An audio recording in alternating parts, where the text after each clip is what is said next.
दोस्तों हमारे देश का एक रहस्यमयी आइलैंड जो कि बहुत ही ज्यादा खतरनाक माना जाता है और इस आइलैंड पर जो कोई भी जाता है वो दोबारा से लौटकर कभी नहीं आ पाता। ये आइलैंड पूरी दुनिया में एक सबसे बड़ा रहस्य बना हुआ है। इस आइलैंड को दुनिया की सबसे खतरनाक जगहों में से एक माना जाता है और यहाँ पर रहने वाली जनजाति पूरी दुनिया से सबसे अलग है, जिसे कहते हैं नॉर्थ सेंटिनल आइलैंड, और ये भारत के अंडमान जंगलों में मौजूद है।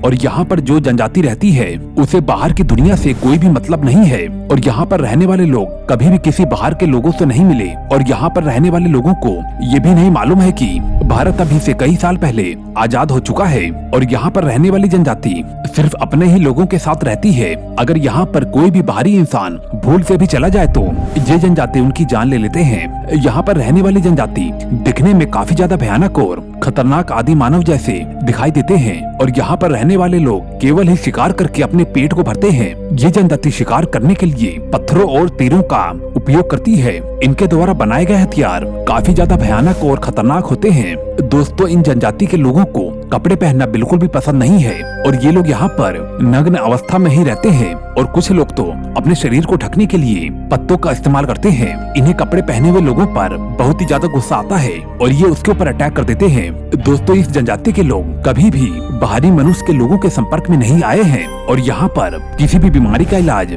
आधुनिक तरीके से कर पाना बिल्कुल भी संभव नहीं है। अगर इस वजह से ये जनजाति किसी भी बाहरी मनुष्य के संपर्क में आए तो और यहाँ पर अगर कोई भी मामूली सी बीमारी फैल जाए तो फिर इन पूरी जनजाति का विनाश हो सकता है। हमारे भारत सरकार के लोगों ने भी कई बार इन लोगों से बात करने का प्रयास किया। इस वजह से जो भी व्यक्ति इनसे संपर्क करने के लिए जाता है ये लोग उनके ऊपर तीर कमान से हमला कर देते हैं। बल्कि इतना ही नहीं, अगर इनके आइलैंड के आसपास कोई भी एरोप्लेन उड़ता हुआ दिख जाए तो ये लोग उसके ऊपर भी तीर कमानों से बहुत ही भयानक तरीके से हमला कर देते हैं। कहा जाता है कि एक बार कुछ मछुआरे इस आइलैंड पर गलती से मछलियां पकड़ने के लिए चले गए थे तो फिर जैसे ही उन जनजाति के लोगों ने इनको देखा और तुरंत ही तीर कमान से हमला करके उन्हें मार गिराया और जिसके बाद से सरकार ने यहाँ पर जाने के लिए सख्त पाबंदी लगा दी थी। दोस्तों इतना ही नहीं बल्कि एक बार एक अमेरिकी व्यक्ति इस आइलैंड पर घूमने के लिए चला गया, लेकिन दोस्तों उस समय इस आइलैंड के बारे में बहुत ही कम लोगों को मालूम था। लेकिन जैसे ही वो अमेरिकी व्यक्ति इन जनजाति लोगों के संपर्क में आया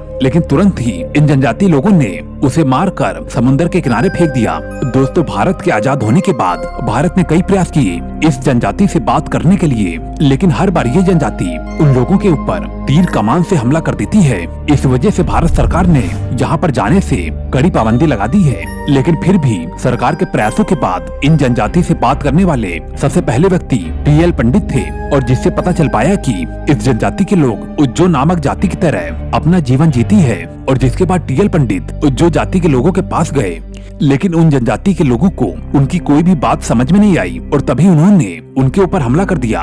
इन जनजाति के लोगों ने टीएल पंडित से मिलने से पहले उनसे कुछ शर्तें रखी और जिसके कारण से टीएल पंडित को आधे पानी में उतरकर इन जनजाति से मिलना पड़ा और इन जनजाति से मिलने के लिए और अपने कपड़े भी उतारने पड़े। और इस मीटिंग में टीएल पंडित ने इन जनजातियों को कुछ उपहार भी दिए, जैसे कि फल, नारियल और उनके बच्चों के लिए कुछ खिलौने दिए। लेकिन दोस्तों आपको ये बात जानकर हैरानी होगी कि टीएल पंडित जब इस जनजाति से मिलने के बाद वापस आ रहे थे तो तभी उन जनजातियों ने इनके ऊपर तीरों से हमला कर दिया। लेकिन इस हमले में टीएल पंडित की जान बच गई और इसी वजह से ये आइलैंड दुनिया का सबसे खतरनाक आइलैंड माना जाता है। और इसी वजह से जो भी यहाँ पर जाता है यहाँ के लोग उसे बिल्कुल भी नहीं छोड़ते। और इस वजह से दोस्तों यहाँ पर जाने से सरकार ने हर किसी को पूरी तरह से पाबंदी लगा रखी है। दोस्तों आपको इस जनजाति की जानकारी कैसी लगी? अगर आपको थोड़ी भी अच्छी लगी हो तो कृपया करके इस वीडियो को लाइक जरूर कर देना और दोस्तों जाते जाते चैनल को सब्सक्राइब करके सामने दिए गए घंटी के बटन को जरूर दबाना,